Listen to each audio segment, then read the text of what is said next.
بسم اللہ الرحمن الرحیم۔ حضرت امام جعفر صادق علیہ السلام کی نیاز کی کہانی، یعنی کہ کنڈوں کی نیاز کی کہانی، جسے سن کر آپ سب کا ایمان تازہ ہو جائے گا۔ محترم ناظرین، ایک شہر میں ایک غریب انسان بڑی مشکل سے لکڑیاں کاٹ کر اپنا گزر بسر کرتا تھا۔ یہاں تک کہ اس کی حالت یہ تھی کہ دن بہ دن اس پر قرض چڑھتا جا رہا تھا۔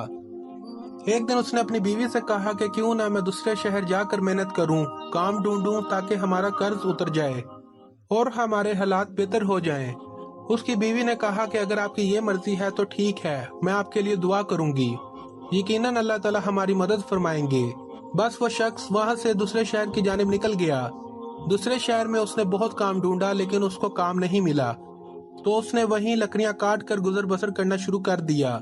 اس نے یہ چاہا کہ کچھ پیسے جمع کر لوں، اس کے بعد اپنے وطن واپس چلا جاؤں گا، لیکن اس کی بیوی روتی رہتی تھی، دن رات دعا کرتی رہتی۔ جب اس کے گھر میں کچھ بھی نہ بچا تو وہ گزر بسر کرنے کے لیے شہر کے وزیر کے پاس گئی اور کہا کہ میں غریب اور لاچار ہوں، مجھے اپنے گھر میں تھوڑی سی جگہ دے دیں، میں آپ کے گھر میں کام بھی کرتی رہوں گی، مجھے بس 2 وقت کا کھانا دے دیں۔ وزیر نے اپنی بیوی کو کہا کہ اس کو گھر میں رکھ لو اور اس کو نوکروں کا کام سمجھا دو۔ وہ مجبور عورت اس وزیر کے گھر میں کام کرتی رہی اور اپنے شوہر کے لیے دعا مانگتی رہی۔ دن مہینوں میں گزر گئے اور مہینے سال کی طرح بڑھتے گئے، لیکن اس کا شوہر ابھی تک نہ آیا۔ ایک دن وہ عورت جب روتے روتے رات کو سو گئی تو رات کو امام جعفر صادق علیہ السلام خواب میں آئے، اور وہ عورت دیکھ رہی ہے کہ امام جعفر صادق علیہ السلام فرما رہے ہیں کہ اے لوگو بتاؤ آج کون سی تاریخ ہے۔ امام کے ساتھ جو امام کے چاہنے والے تھے ان میں سے ایک نے کہا کہ آج 22 رجب ہے۔ امام نے فرمایا یاد رکھنا جو بھی ہمارا چاہنے والا اس دن خلوص نیت سے دل سے نیاز دلائے اور اللہ سے کوئی دعا مانگے تو اللہ وہ دعا رد نہیں کرے گا۔ بس یہ سننا تھا کہ عورت کی آنکھ کھل گئی، وہ نیند سے جاگ گئی۔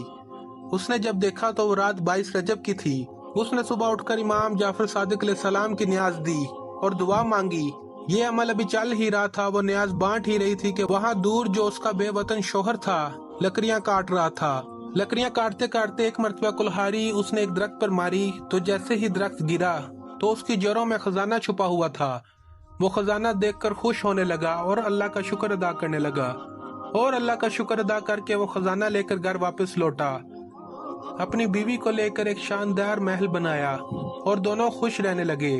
پھر بیوی نے اپنے شوہر کو بتایا کہ جو اللہ کا کرم ہوا ہے یہ امام جعفر صادق علیہ السلام کا صدقہ ہے۔ امام جعفر صادق علیہ السلام میرے خواب میں آئے تھے، انہوں نے کہا تھا کہ اس دن نیاز کر کے اللہ سے ہمارے صدقے دعا مانگو، تمہارے حالات بدل جائیں گے۔ وہ دونوں میاں بیوی حضرت امام جعفر صادق علیہ السلام کی نیاز کرتے ہیں۔ ایک دن وزیر کی بیوی چھت پر گئی، دور سے دیکھا کہ ایک عالی شان گھر بنا ہوا ہے۔ اپنی کنیزوں سے پوچھا کہ یہ اتنا شاندار گھر کس کا ہے؟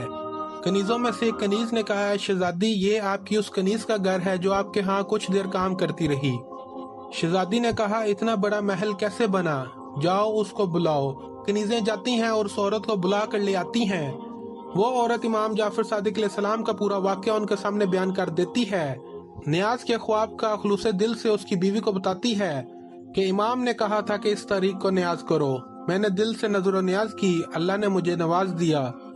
وہ وزیر کی بیوی دل ہی دل میں کہنے لگی کہ اس سے بڑا جھوٹ میں نے کبھی نہیں سنا، یقیناً اس کے شوہر نے کہیں سے چوری کی ہوگی اور اس کے بعد یہ میرے سامنے کہانیاں بنا رہی ہے۔ وہ عورت وہاں سے چلی گئی، لیکن وزیر کی بیوی کے دن بدلنے لگے۔ اچانک سے نائب وزیر جو وزیر تھا حسد رکھتا تھا، اس نے بادشاہ کو برخانا شروع کر دیا اور بادشاہ نے وزیر کو بلا کر پورا حساب مانگا۔ جب وزیر حساب دینے لگا تو صحیح سے حساب نہ دے پایا۔ نائب وزیر نے کہا کہ بادشاہ سلامت، میں نے کہا تھا نا کہ یہ آپ کی پیٹھ پیچھے آپ کو نقصان پہنچا رہا ہے۔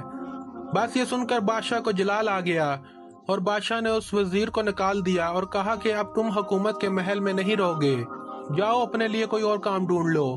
وزیر اپنی بیوی کو لے کر شہر سے باہر جا ہی رہا تھا تو راستے میں دونوں کو بھوک لگ گئی۔ انہوں نے ایک تربوز خریدا تو اس تربوز کو اپنے رومال میں باندھ لیا، اور وہاں بادشاہ کا بیٹا جو شکار پر گیا تھا شام ہو گئی مگر وہ واپس نہیں آیا۔ بادشاہ بہت پریشان تھا۔ اتنے میں نائب وزیر نے کہا کہ بادشاہ سلامت، مجھے لگتا ہے کہ اس وزیر نے جس کو آپ نے نکالا تھا، کہیں اس وزیر نے آپ کے شہزادے کو نقصان تو نہیں پہنچا دیا۔ بادشاہ کو غصہ آیا۔